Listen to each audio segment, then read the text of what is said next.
Hi everybody and welcome back to Killer Concepts, the place where we talk about all things true crime. My name's Peyton. Today we are talking about something called the Hex Hollow Murder. This is where Mr. Nelson Rehmeyer was murdered in York County, Pennsylvania in 1928 because a man named John Blymire believed he had hexed him.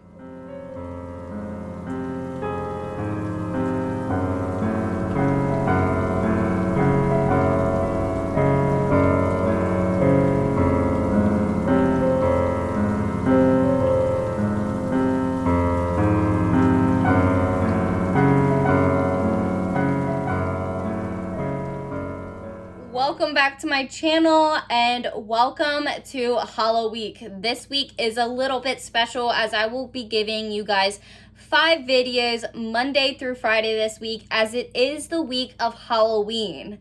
Thank you to everybody who has subscribed to my channel so far, and if you haven't done so already, make sure to hit that red subscribe button down below and turn on your post notifications so that you do not miss any videos that I post, especially the ones for this week. Everything that I post this week will either have to do with Halloween or it will have to do with something that revolves around Halloween. So let's get started.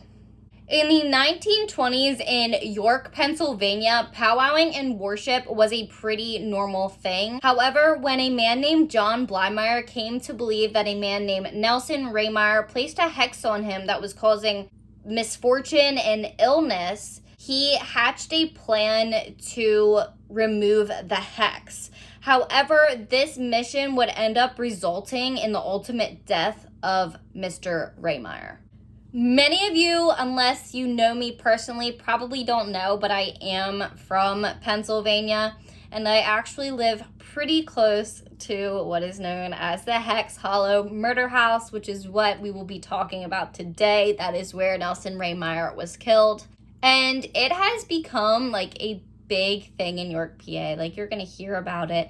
It's not a place where you can tour. It's actually private property, but everybody knows what it is. They did used to do hayrides around Halloween time for the Hex Hollow Murder house and for people to go to. Unfortunately, I don't think they do that anymore.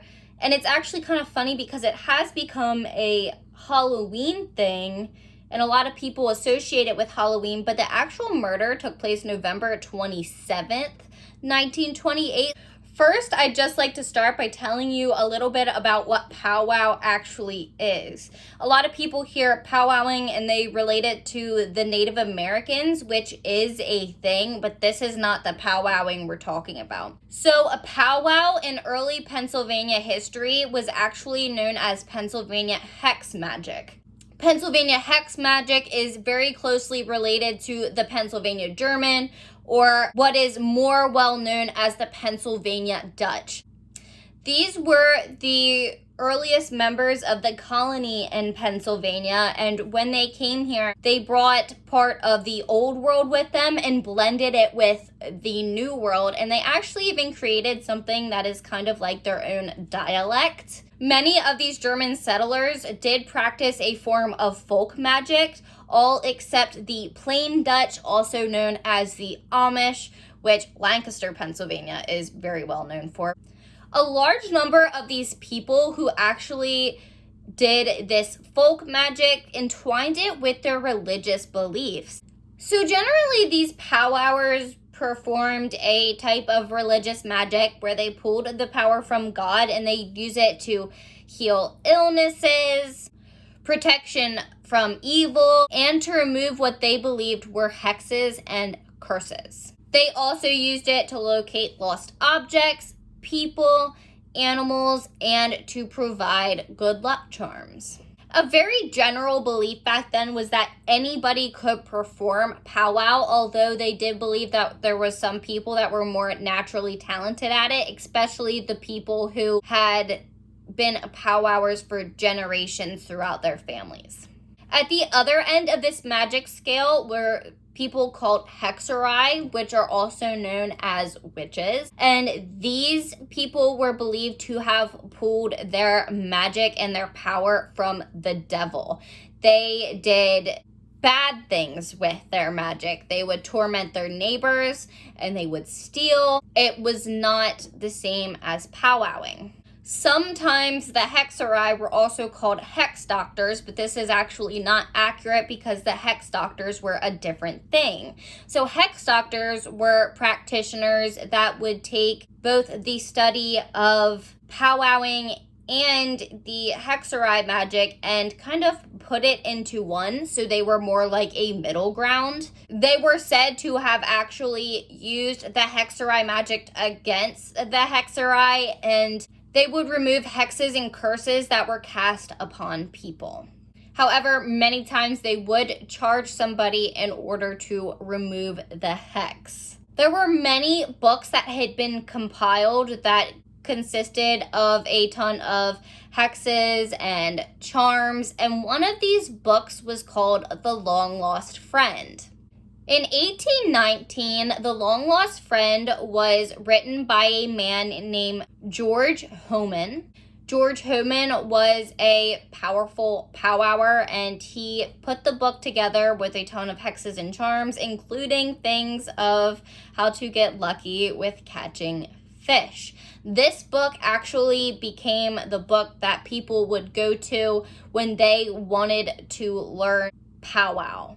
So now getting to the actual story, in 1895, a young powwower named John Blymire was born. John Blymire had generations of powwowers in his family, and so he started learning it at a very young age, and he was very good at it. Blymire seemed to be very natural at powwow, and he wasn't very good in school. So at age 7, he actually had already started practicing healing rituals on people, and he kind of gained himself a small reputation for that. One day, Blymire was leaving work with 2 co-workers when a dog actually came running towards his co-workers, snarling, and it seemed like it was a rabid dog. Its mouth was foaming. And Blymire actually walked up to this dog and he whispered a spell into its ear, and the dog automatically stopped foaming at the mouth, stopped snarling, became very relaxed, and ended up following Blymire home for several blocks. This actually really proved himself to his coworkers. They were absolutely amazed, and this was used to kind of prove that he was a real powwower and he had real power. Unfortunately, soon Blymire's luck turned bad for him and he started feeling very ill. He had a hard time sleeping, he was having night sweats, fevers, and he even said that he couldn't perform powwow anymore. Due to this, he actually thought that another powwower had to have put a hex on him, and he became very obsessed with this. He searched and searched for a reason that he was ill.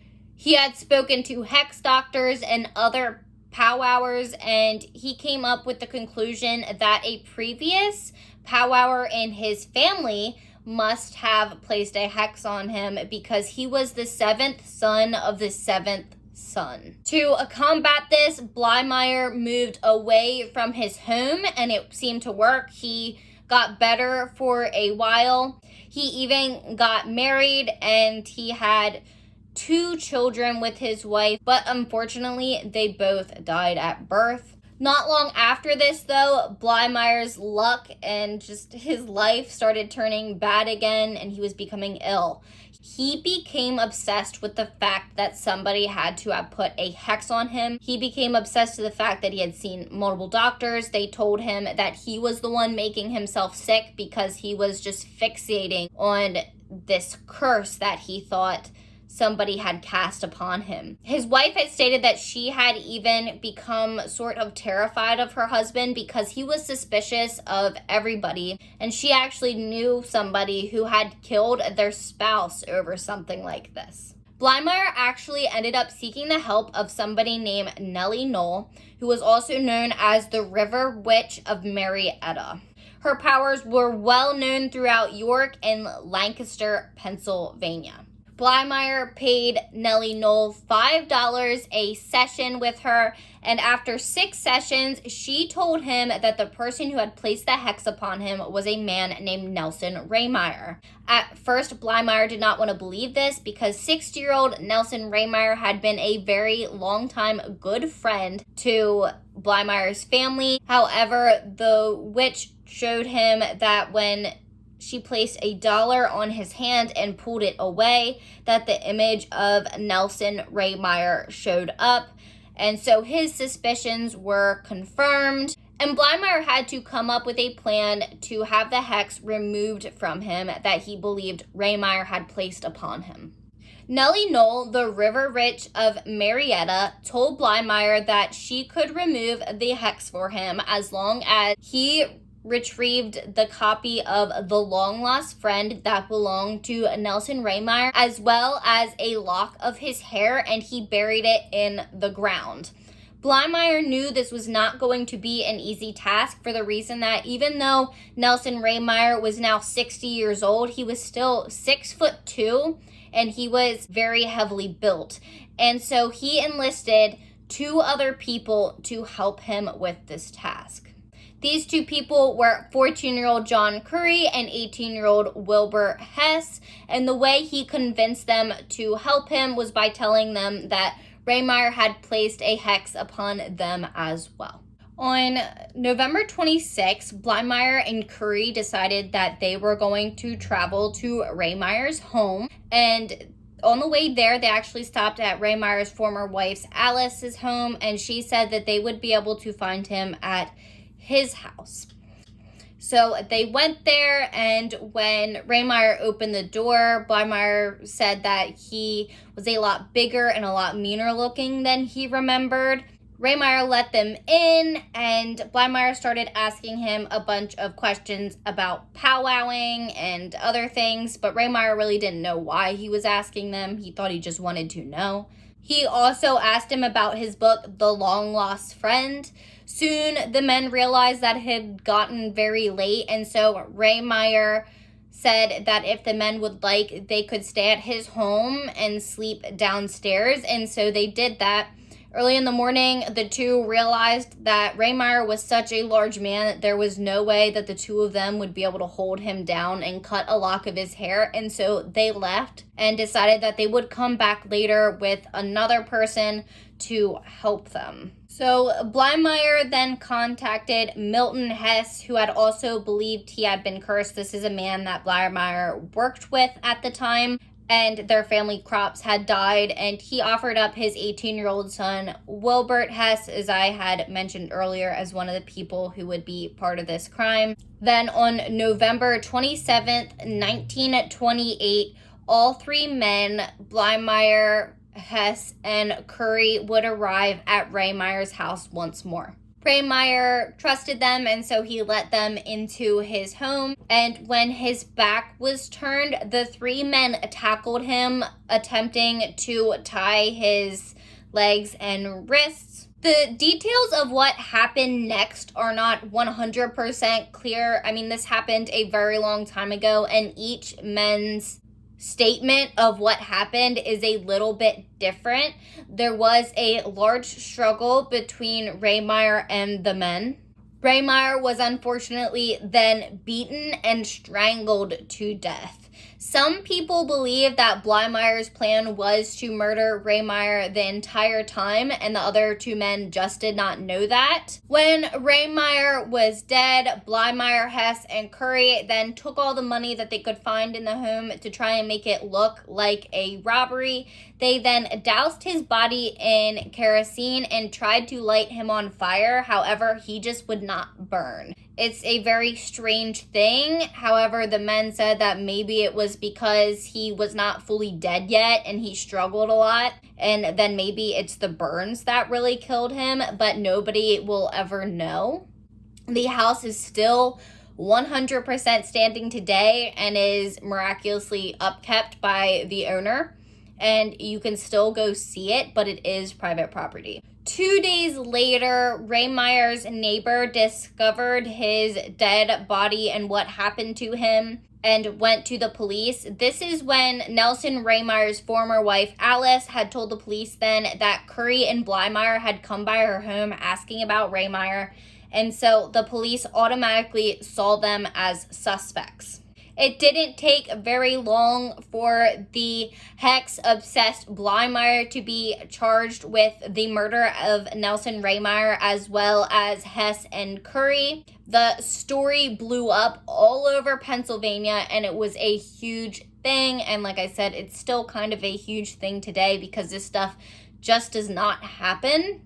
Hess received 10 years in prison, while Blymire and Curry actually received life sentences. However, they all eventually got out of prison and they led pretty uneventful lives, except for Curry, who was the youngest person to be part of this crime. He ended up going into World War II and fighting, and he also became a very talented artist. This case gained such widespread attention because there was a lot of people in 1928 who just did not think that powwowing and magic really was a concern anymore. And so not long after this happened, any murder that was believed to be connected to powwowing or magic was then considered a hex murder.